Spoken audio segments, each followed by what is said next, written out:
Let me tell you about the biggest asshole I encountered at an art show while I show you some of my most recent pottery.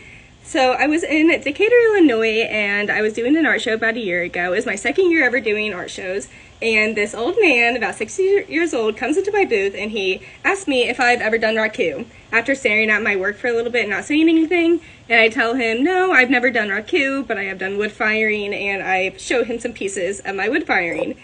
And he just looks at me and he says, well, this just ain't it, and tells me that I didn't deserve to win the first place in pottery. And then he just walks out of my booth before I have time to say anything. And there's a customer in there, and there's also the person that actually got second place in pottery, and she's like, did he really just say that to me? And I'm like, yeah, I can't believe he did. And I go to him the next day as he's sitting in his chair. He's with his wife is standing. There's no chair for her in his booth, so she's standing all day. It's really hot. And I go up to him and I'm like, you know, your work's good, but it's not good enough for you to belittle me as an artist.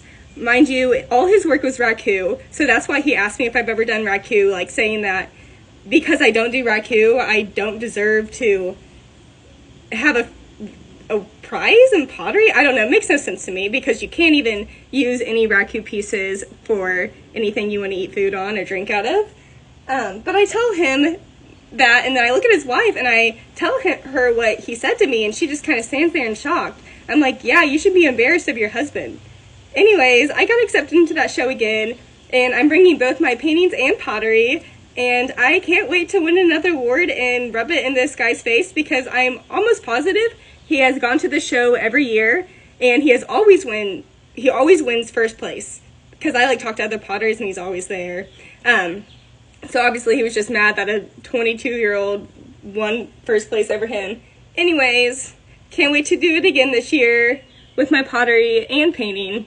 Anyway, so that guy was an asshole, but now I have a funny story.